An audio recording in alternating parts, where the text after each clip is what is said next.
On a rugged chain of islands scattered across an isolating sea, 200 years of insularity and 2,000 years of Oriental tradition collide headlong with all that is modern, Western, and international.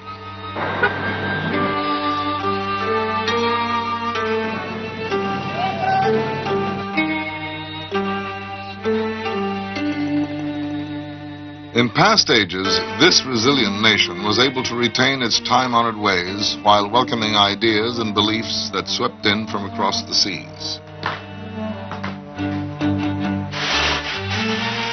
Today, it struggles to preserve the ancient arts that have traditionally given richness and beauty to the lives of its people.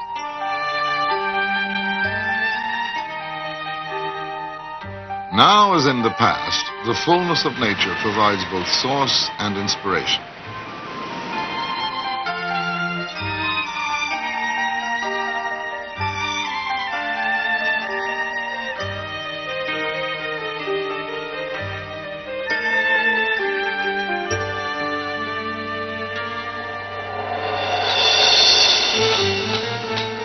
Fusing metal with fire, a swordmaker forges a noble symbol of his nation's heritage, while a theatrical performance keeps the history of a people alive. Through these creators, the heartbeat of an ancient culture pulses through a contemporary society. Honored by their emperor, protected by their government, and revered by their countrymen, these are the living treasures of Japan.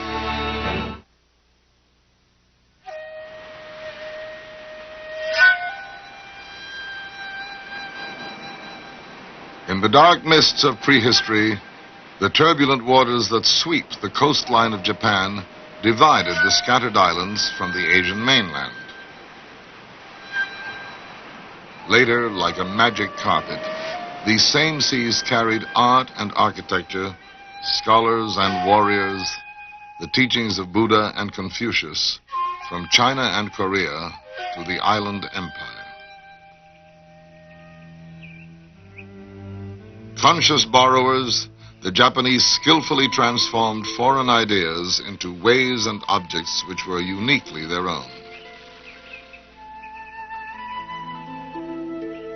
Their early political system was patterned after that of China, but power gradually shifted from the emperor to the shoguns.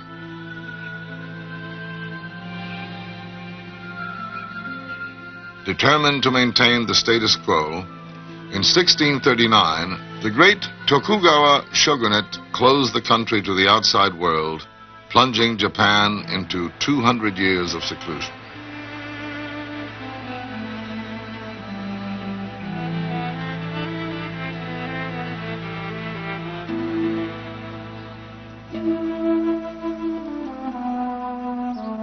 During the centuries of isolation, while Japan enjoyed peace and stability, an exquisite, refined aesthetic developed. In the West, modern science rushed forward, world commerce expanded dramatically, and the Industrial Revolution began. But in Japan, it was as if time stood still.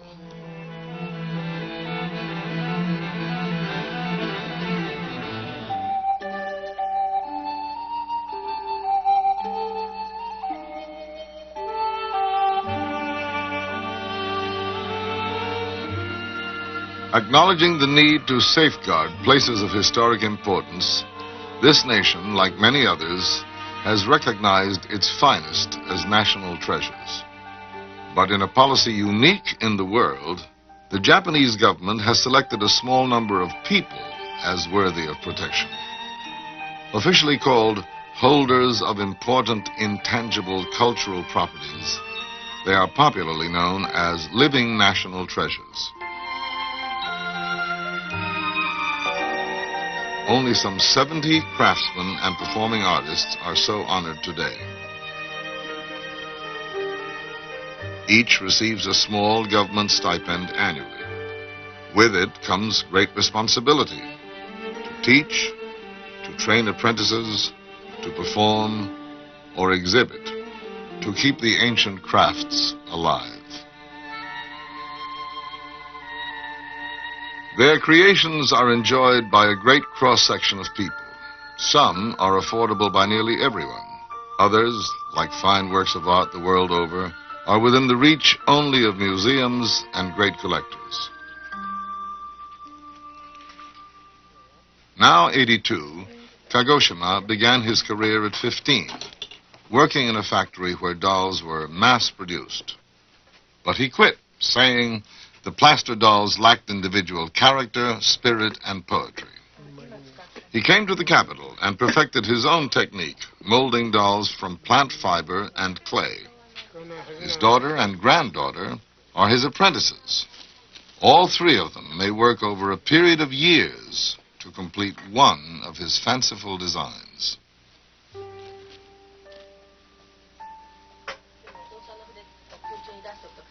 The doll-making tradition he follows reaches across 4,000 years of Japanese history.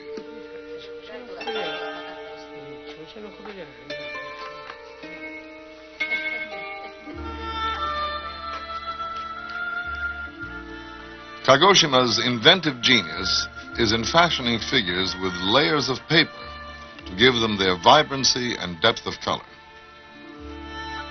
Piece by piece, tiny bits of paper are applied with a gluey, starch-like substance.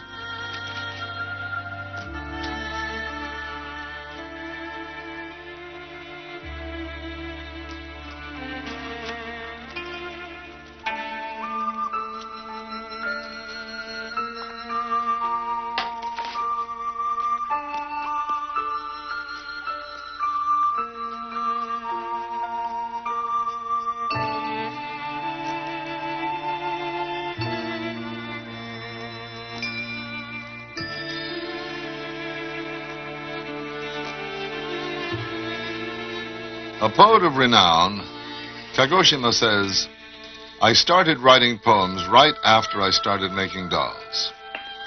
At first sight, dolls and poems may seem different, but the difference between them is just material." Written in a fixed form of Japanese verse, one of his poems translates, "In this complex world, I devote myself to the making of dolls, hoping they may turn out to be gentle and contented."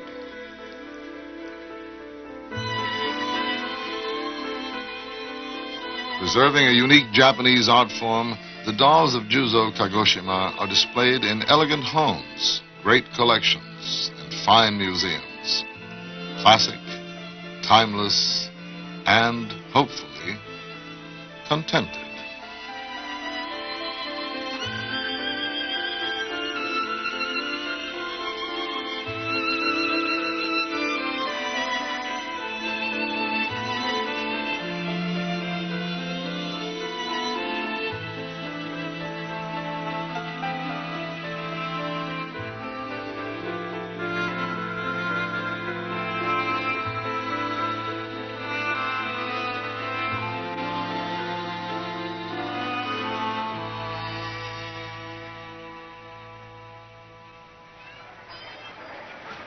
During Japan's long period of isolation, an urban merchant class arose. To relax, hard-working businessmen gathered in the lively amusement quarters of the cities. Here in Osaka's Dotonbori district, a rich theatrical tradition began that still lives 300 years later.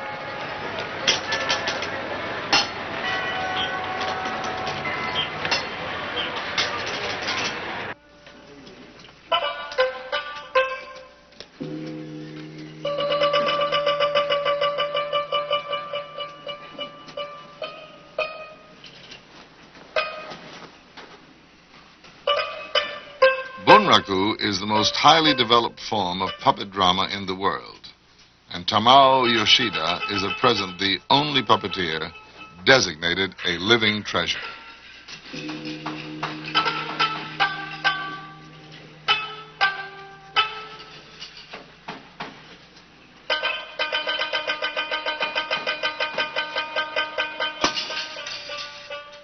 In this theater, where dolls of wood and cloth portray human life, Yoshida says, "It is the artistry of revealing the hara, the inner center of emotion and spirit, that the chief puppeteer wants to attain.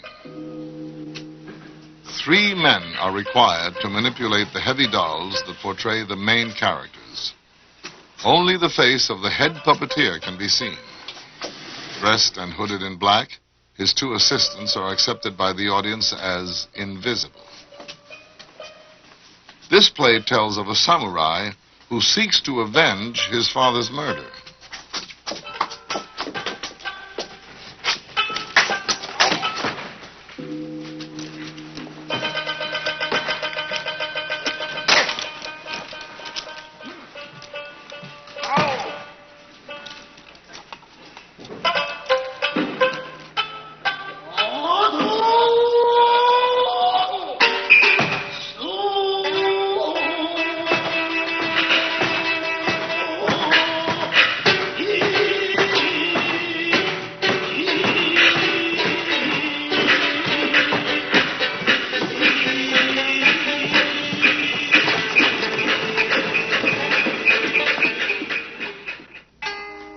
Today, the professional bunraku troupe of Osaka alone survives.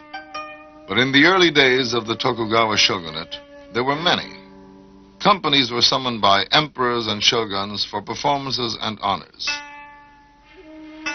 As Shakespeare and Molière wrote for the actors of Europe, the leading playwrights of Japan wrote for the puppets of bunraku. It is said that the puppets, having no personalities of their own, can attain a pure intensity no actor could match.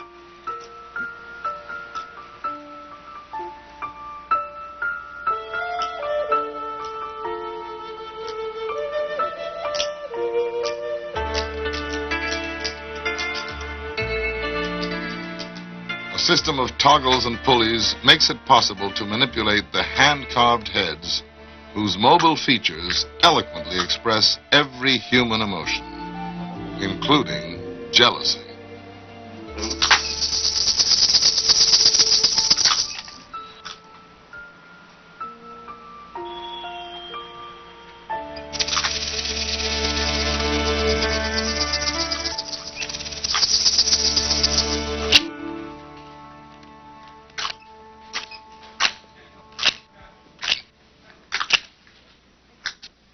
Tamao Yoshida entered the world of bunraku at 14.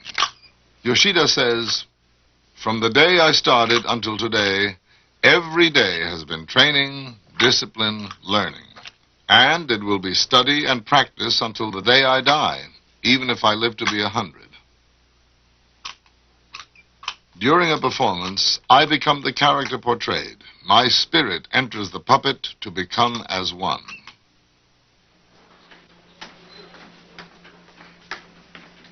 Now 62, he has 3 apprentices. They will spend many years under his supervision, sharing his dressing room, his experience, his insights.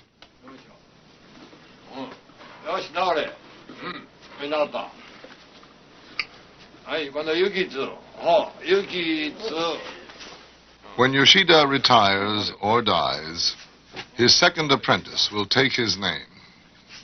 Yoshida says, "To surpass your master pays the debt of what he gave you."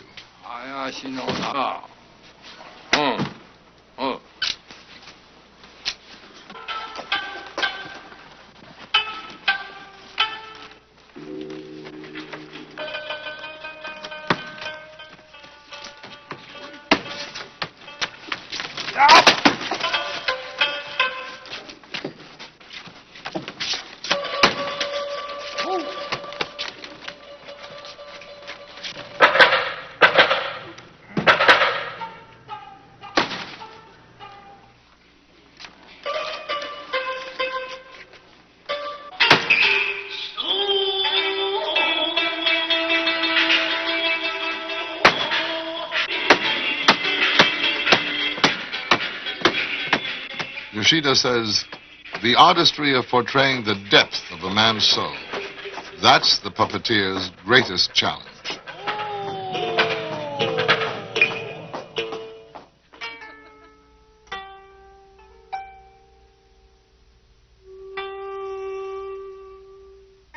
11 centuries ago, the harp-like sounds of the koto drifted across the seas from China to become the music of the Japanese court. As Japan's arts flourished during the peaceful years of isolation, the koto created a music of unprecedented popularity. Its playing became an accomplishment for the daughters of the rich commercial class, as well as the nobility.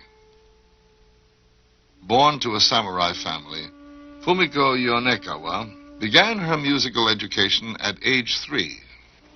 Now 86, she has been teaching koto since 1917. はい、それからさくら大きい声で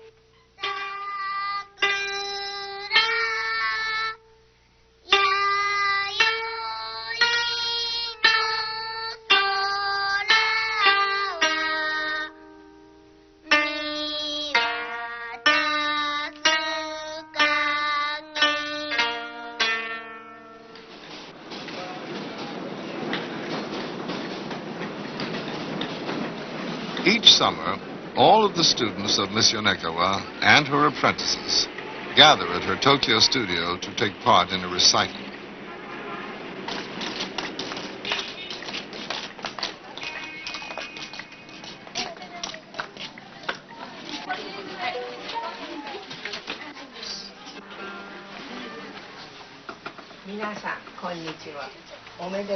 Miss Yonekawa presides over the long day.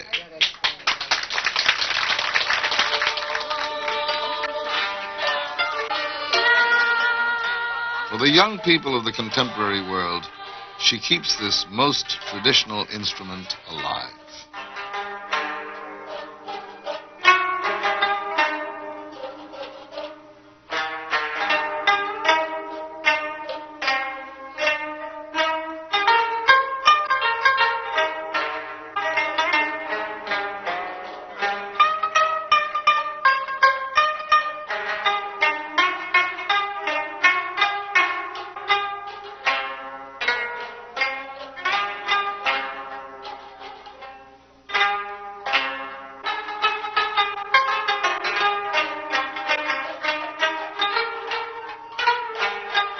Through the hands of this woman, in an age when even Japan turns from the traditional to rock and roll, the music of a more graceful era resonates from the past into the present, and through her students will resound into the future.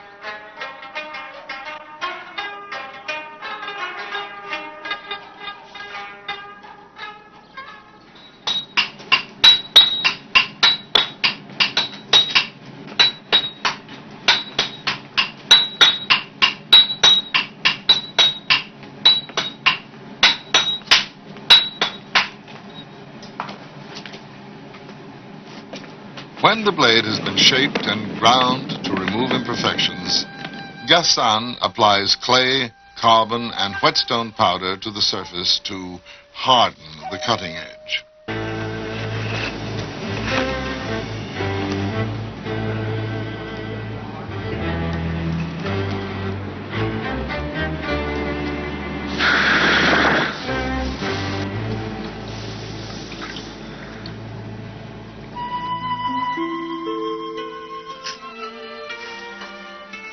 In August, she'll strip the hemp and cook the fibers, then spin them into thread. Probably the only one left who performs the entire weaving and dyeing procedure these days. She and her daughter can spin just enough thread to weave 4 or 5 bolts of kimono cloth a year. And in Mrs. Chiba's words, that's a lot of thread to weave.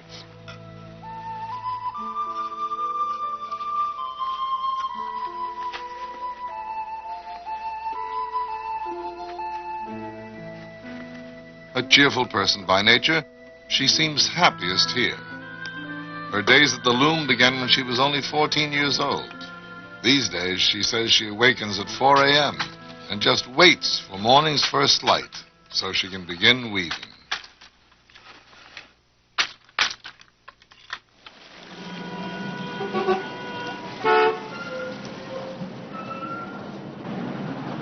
Tokyo was probably the world's largest city during Japan's 200 years of isolation. Kabuki theater, patronized by the new merchant class, eventually surpassed even the puppet theater in popularity. Today, it is Japan's favorite classical theater, and Tokyo's Kabukiza, the stage of the celebrated actor Utaemon Nakamura. In a theatrical world where the names of great actors are bestowed upon worthy successors, he is the sixth generation to bear this illustrious stage name.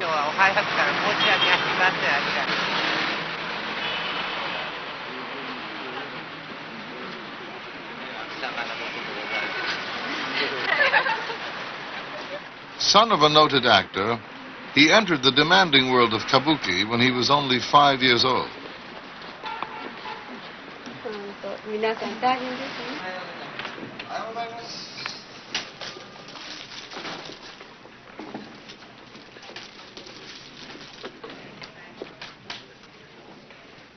The actor's arduous day begins as he checks in at the stage door and pays his respects at the theater's shrine.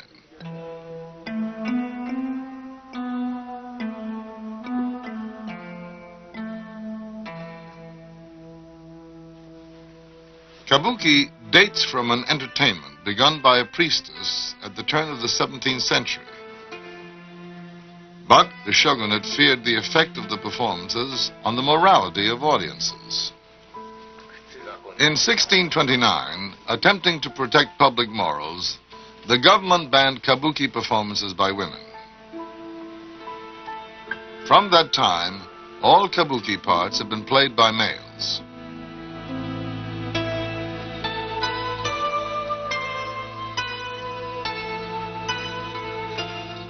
Considered by many to be the greatest of today's onagata, Utaemon has spent a lifetime perfecting his stylized concept of womanhood, and the name Utaemon draws crowds of faithful admirers.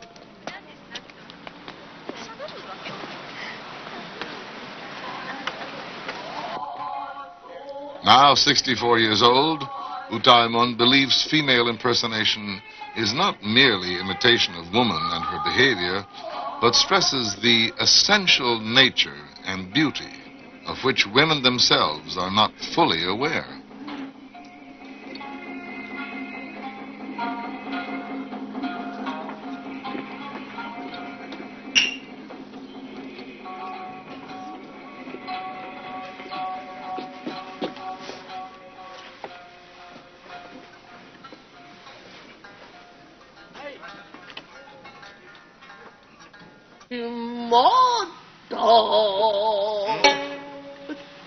In the stylized conventions of kabuki, the story unfolds through dance and dialogue to the accompaniment of a narrator and musicians. This play is about the rivalry of two warlords. In an attempt to make peace, the shogun ordered a marriage arranged between the daughter of one and the son of the other. Believing her betrothed has been killed, she pours out her emotions in dance.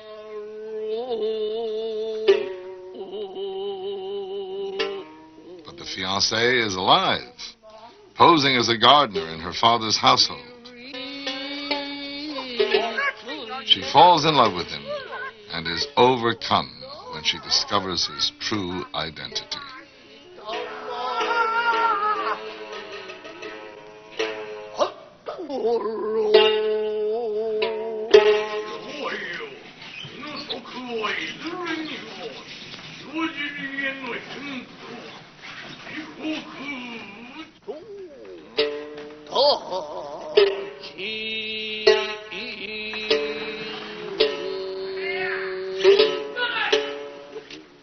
Her father, a clever man, is not deceived. Making the gardener his envoy, the father dispatches him on an errand and will send an assassin after him.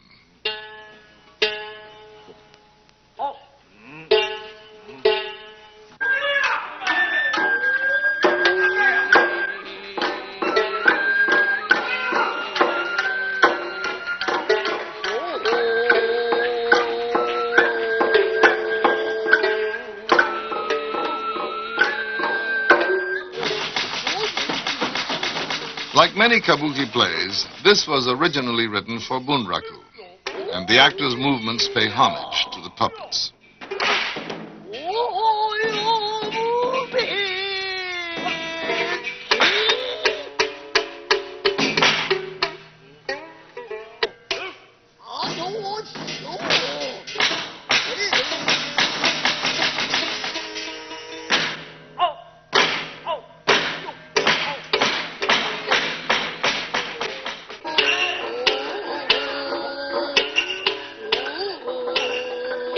In the artistry of Utaemon Nakamura, an old and honored theatrical name and tradition live on in the heart of Tokyo, one of the 20th century's busiest modern cities.